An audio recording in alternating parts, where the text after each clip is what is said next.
Tuesday Tech, where we talk all things tech. But not always on a Tuesday. From a techie. To a non-techie.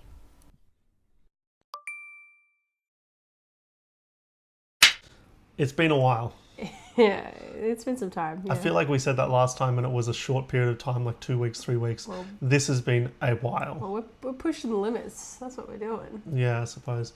This one is officially coming out on a Tuesday, Yes. Australian time. Yes. And it's going to be following a pretty big event, which is pretty interesting. It's pretty topical. We could talk about a lot of things. A lot of things have happened. Big breaches, small breaches, just general cybersecurity. But before we get into the, dropping what exactly we're going to be talking about, what's been happening? Like, why have we taken so much time? Without getting too nitty-gritty in our personal life, what would you say has been the changes recently? Well, I mean, aside from, relaunching a business and work life, there's been a whole heap of things. Just really life stuff. Plus, we've just been a little bit, slack. Yeah, sure. There's a part that we've been slack. You've been promoted to a assistant manager at your job. Yes. Which has changed the whole schedule for things for us, yes. which actually helps us to do things on a Tuesday, which is pretty cool. Yes. And then I've left employment at a company to then open a business in cybersecurity for Microsoft 365. The company, a little bit of a plug here, is called Ingest Services. So look out for that if you're interested. But yeah, and so there's been building of that. You've helped with that as well. And it's just a lot of life changes. But now we're finally getting into a bit of a rhythm that we can go, hey, let's sit down. Let's look at this. We've been getting followers on Tuesday Tech and there's been nothing being done there. Yes. So, obviously that's a name that's going to come up for a lot of people. They're going to search it. So let's actually put some content out. Yeah. So which is fair, yeah. That's kind of been the kicker is, okay, people are following us and we really should probably have something for them to see. Yeah. So we're doing this for you. Yeah, sure. That's it. If we sniffle, you might hear Leah sniffle, me sniffle, cough. We're just getting over a cold. So excuse us for that. So I guess today what we're going to be talking about is Windows 10 end of life. Yes. It's a big thing. It's been a long time coming. And if I'm honest with you, I didn't know about it at all. Yep. Until fairly recently. Yep. So that's fair. That. Yeah. Apparently they're killing it off. Yeah, well, that's it. Like, you've got these two computers in front of you. So we've got Windows and Apple and the different operating systems. But I want to say a blanket statement here, and you can crucify me if you will in the comments. But I think that most business systems run on Windows. I think that's pretty fair to say. I think that's a fair statement, though. Yeah. So most businesses are going to be impacted by this, and most businesses are using Windows devices. And this is where I think you'll see most of the impact. Personal computers, yeah, sure. But you have these computers in organizations that just stay around and just sort of stagnate, and you got this old computer running, let's say, God forbid, but it does happen, XP. Yeah. Yeah, and it stays there. In the past, that was kind of like, I don't know, I don't know about you, but I saw it as something that was just sort of, it was okay. Yeah. It happened and that was fine. That was just like the old computer, but Yeah, but then now with our interconnected nature of the internet and the world we live in and the advancements with IT and cybersecurity and cyber threats, it becomes, that's actually a vulnerable system. We need to close that off. Yeah? And so we've seen in the past that Microsoft has said, hey, we're not going to support a system anymore. Yeah. And you see that with XP had its end of life. I think 7, 8, and then we're seeing 10 have its end of life. And with that, what that means, in essence, before we unpack the security implications of it, is you won't get updates on that system. It'll still run. Right. I mean, you could spin up an XP machine today and it will run. Right. But if you try to do anything with the modern internet on XP, say, you try to surf the internet, it's not going to work because it doesn't have the security in its browser. Or it doesn't have the updates to allow it to then connect. Okay. So it starts to break as time goes on. Right. And that means that it doesn't have the security. Okay. Do you know? Are you getting what I'm kind of saying? Yeah, I see. So basically, Windows? Microsoft. Microsoft owns Windows. Okay, Yeah, Windows. So basically, Microsoft is just basically cutting off the live support for Yes. Windows 10. It'll still go, but it'll just like slowly roll out till it dies. Yeah. Okay, Yeah. fair enough. But with today, so a little now let's sort of get into the reads of it a little bit. Okay. Why this is a big thing, I think, is that in today's reality, today's world, Windows 11 is so different from a system security perspective than 10 in its requirements, Right. right? So you've probably been exposed to a bit of this language and a bit of this talk just Because, by nature of being married to me. Yeah. Yeah. But for some of our viewers, this might be something that's new, is not all Windows 10 machines can have the upgrade to Windows 11, which is sort of a new concept coming from where you Right. could be like running Vista and then update to 7 and go and buy a new license and this and that. Windows 11 brings a whole new capability or requirement to the security side of things. So Right. it requires a few different things in the system, but the biggest things that I think that is the stick points or the sticky points is it requires a TPM chip and it requires secure boot. Right? Okay. So a TPM chip is your trusted platform module, Okay. and I'll get into that in a minute, don't Thank worry. you, please. And secure boot is talking about the integrity of the boot image of the operating system. So before I start to go, hey, well, and go crazy, what questions do you have that might help unpack that for the audience? I guess my first thought goes to what is a TPM chip? Why do some computers have them and some don't? Yeah, And what does it mean for the ones that don't have it? yeah, that's great. So think of it, have you heard about encryption? Yes. Yeah, okay, so something that gets scrambled, but it's using a key to sort of unlock that and lock that. Yeah. So the TPM chip is a place that is physically hardware on the device that stores that key. It's tied to the device. It can be offline. Yeah. So that TPM chip is really, I'm simplifying it, so excuse me to any technical folk out there, but it's saying, hey, I'm going to use this trusted platform module Right. as the key to encrypt the contents of your operating system. Okay. So that it's not using a third party, it's not using software which can be manipulated, it's using a physical thing that's physically on the computer. And the point of that is to get away from relying on some third party solution, from software, from a vendor, from something that can be manipulated Okay. to something that's a lot harder to manipulate given it's physically hardware offline on your computer, Right. right? Okay. So that then, say, for instance, if something needs to be decrypted to run, it can do that in an offline state. And that sort of breaks the possibilities for someone getting in between that system, right? Is that making sort of sense there? Sort of, yeah. Yeah. Of. Okay. Yeah. So it's a secure place to hold the key for encryption Okay. that's local. Okay. Yeah. Right. Now you said why do some systems have it and some don't? Right. Requirement. Okay. So manufacturers aren't going to manufacture something unless it's a requirement Oh, because it's alright. going to cost them more.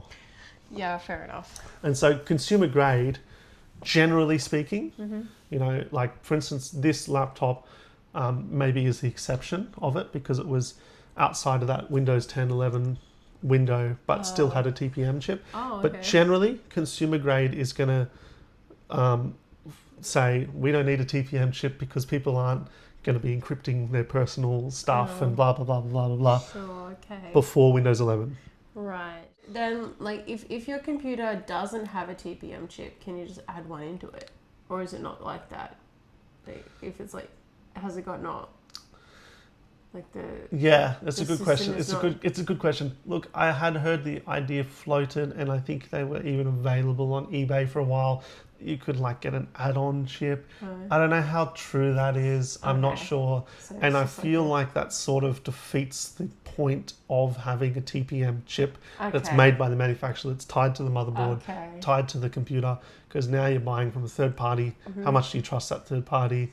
Blah, blah, blah, blah, blah, blah, blah, blah. Fair. Okay. So fair generally enough. the answer is going to be no. If it doesn't have one, it's probably not worth buying one because No. your computer's probably just too old to Yeah. do anything with it anyway. Yeah. And there's other things Fair that tie into it too. The processor needs to have that support to allow that. And look, I'm not a... my expertise is not around computer architecture, which is probably the people that could answer that in a better way. I just understand security principles. Fair enough. So I can tell you how it generally functions and interacts with the rest of security, but Yeah. to tell you the exact finer details, that's Sure. probably not what I'm going to Okay. get into. Fair enough. But yeah, so systems consumer, they're not going to have it before Windows 11 was around, generally, unless they're a higher spec system in which they might go, oh, we can throw in a few more bells and whistles, Okay. get a bit longer life out of them for the person, and they're probably going to be more of a power user, so they might need it. Like this system, Sure. which was in that small window but had a TPM. Okay. Fair Right. enough. And also enterprise. So there'll be systems in businesses that buy an enterprise system. So HP, Lenovo, Dell, these are some of the brands you see in there. And then they make those little teeny computers. I've got one in my office. Yes. Yeah, those, or there's other bigger ones, but generally they're made for businesses. They will have that spec Okay. because given the environment, given the usage, Right. it's needed. So that's the TPM chip. Righto. Is that... So yeah, sort of. Okay. Well then, assuming your computer does have one, or maybe if you don't know if you have one, how do Yeah. you check if you have one? That's a really good question. So the thing that you can do if you're in Windows is just click your Windows button. That's going to bring up sort of your start menu that you can then type into the search. And you can just literally look up TPM Oh. and it'll come up with security processor. Oh yeah. So you open that one up.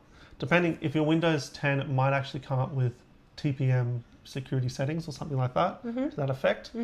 And you want to see that one is present, and it needs to be, I believe, 2.0 for its spec. Now, Which yours is by the looks of it. yeah, Cool. yeah, All right. yeah. Yes, I think it's 2.0 because there is also, you can have a TPM chip, but it's only, I think, 1.2, Okay. and that won't work. Oh. But some of them can be upgraded by Oh. software. Oh. Okay. So there's a few asterisks, but generally speaking, look up your TPM in your search bar. Yeah.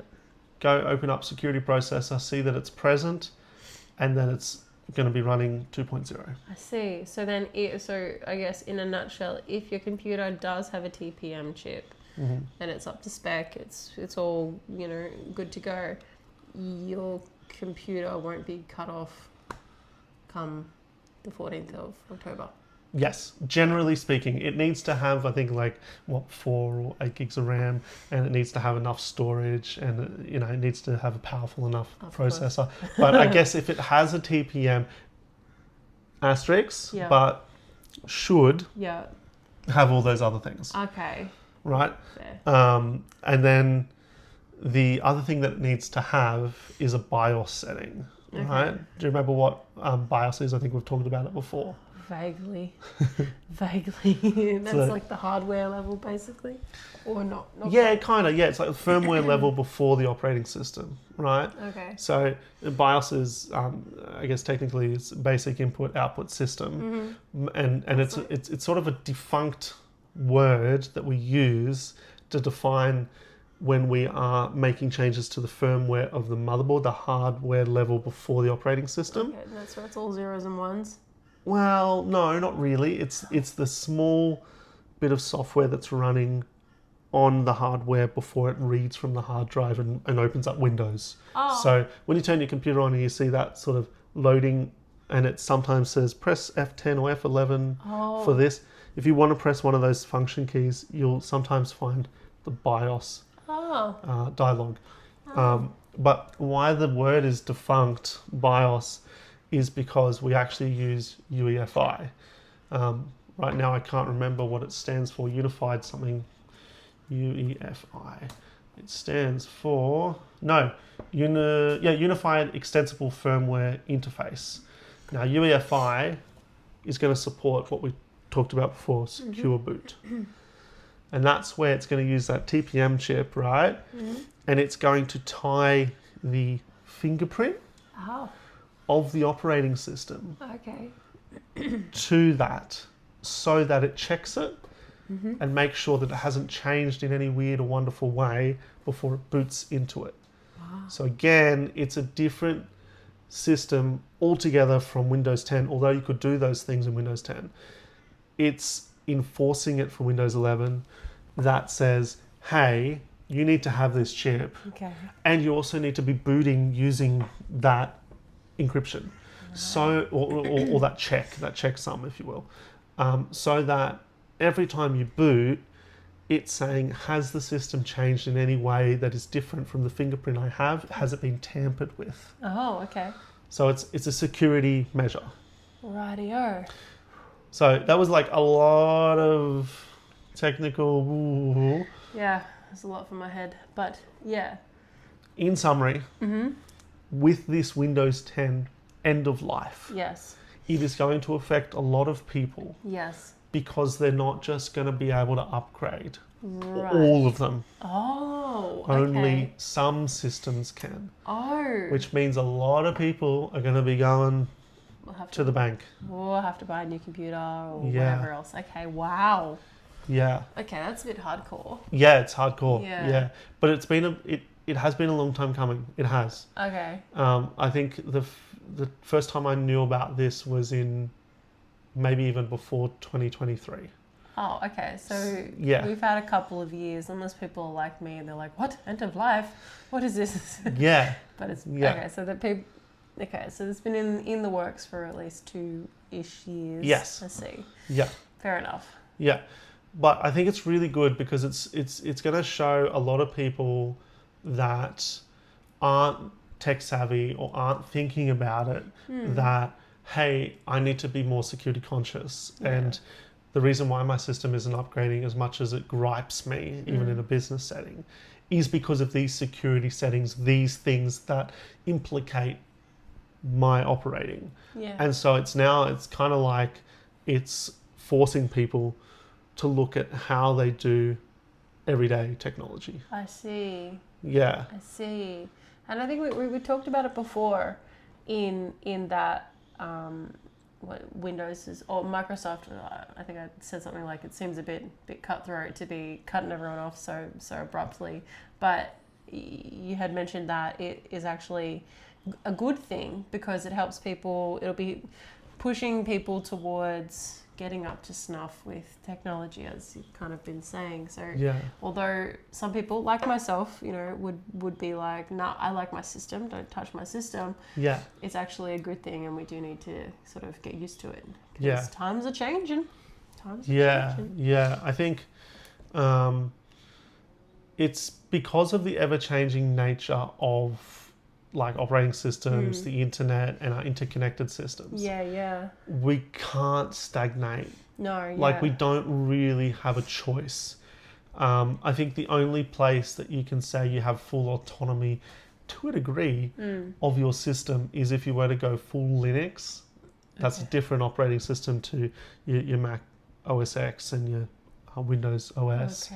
And that's where you can you can do whatever you want with it. But even then, you still need to think about, is it connected to the internet? Well, do I have the updates for the packages that I'm running? Because I could be having vulnerabilities. So it's just something across the board, updates wise. Yeah. You kind of have to if you're going to be online. So much so that I told you about how I built the computer for my grandfather, and I used Linux so that I could get it to a point that it was like 2 buttons, and he could put his photos on, he could write his Word documents, and that's it, because he said, hey, my system's changing too much, I don't know where it is, and he's used to XP, right? Fair. And so he's like, I don't know what I'm doing here. Yeah. Right, so I built that system for him. But then came the thing where he said, oh, yeah, right, okay, what can I use it for? And I said, well, what do you need to use it for? Yeah. And he goes, well, I need to write books. Yeah. And I need to take my camera photos off. And I went, okay, I can do that. But since that's all you're using it for, we're going to disconnect the internet. Yeah.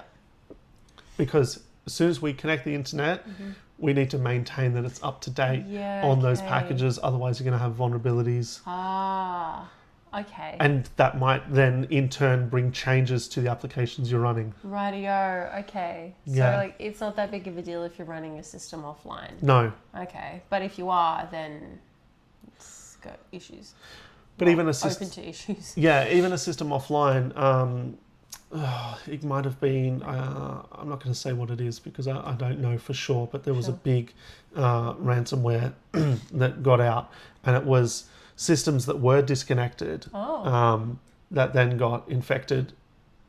I don't know that 100% off the top of my head, so I can't fact check myself, but even in systems that are offline, there's other systems that are in place. Even systems that are offline, there's other systems around that which are going to allow someone to come and touch them for a business setting. And what that means is, say you go, oh, great, well, our accounting firm can do all of their stuff locally and disconnect their computer. Okay, but what about the USB ports? Yeah, true. What about the people walking in and out of the building? You know, do you have security cameras? Yeah. Do you have key fobs for entering and exiting? Yeah, true. Like, just because you may be running a system offline doesn't mean there still aren't going to be vulnerabilities there. Yeah. That makes sense. That makes sense. Yeah. So I guess bringing it back to the end of life, Windows 10 end of life thing that's happening today. Yeah, today. What are the steps then going forward for people that perhaps are still using Windows 10 or perhaps don't know what to do? Like, is there only a solution to buy a new computer, or what? I mean, is that pretty much no, that's a good question. First and foremost, the ideal buy a system that supports Windows 11, has a TPM chip, because your security measures are going to be better out of the box with a system like that. Yeah.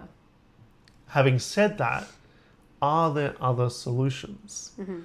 Yes, there is always other solutions. Righto. So already people are talking about how you can earn Microsoft points and buy I think it's a support package through Microsoft to get longer support of your Windows 10. But you have to ask the question, if you're doing that, are you running a vulnerable system in other ways? And letting it work longer when you could easily be moving to a new system that's more robust in other ways. Yes, that does make a little bit more sense. It's a little bit more forward thinking. Like, I know, places had run older programs on their systems that could only work with older, could only work with Windows 10 or something like that. And so my mind goes to what's going to happen in those situations where the program that they're using that's integral to the day-to-day work, to a business setting, to a business, like you just have to cross that bridge when you come to it and look at upgrading something somewhere, because business settings are a little different. In a business setting, Microsoft is talking about having paid long-term service support for those environments.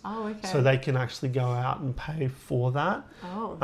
But you also got to think about compatibility. So Microsoft has the ability, now I'm not saying it's perfect, to have backwards compatibility. And we see that in current systems where people are running defunct old programs that might have been even developed for, say, XP, and you're able to run them in Windows 10. Right. Well, that's backwards compatibility, and that's been around for a while. I think 7, dare I even say maybe even in Vista, but I know it was in 7, running compatibility mode. It's not Right. perfect, but it does work. Yeah, okay. And that's continued on throughout. Sure. Fundamentally, in running compatibility programs, I think, again, everything with an asterisk, I think we're pretty confident that if it runs on Windows 10, it can run on Windows 11. Okay. Yeah. Because Windows 10 wasn't such a jump like, 7 was to 8. Right. Windows 10 continued to have all these updates up until the release of 11 that sort of made that gap really minute. Yeah. So does that answer? I mean, it's a big answer, but does that answer it? It does sort of. So if you're running an older, as a business, right? I guess if you're running an older version of Windows and you need to run that older version, there are kind of options for you, but it will come at a cost. Yeah.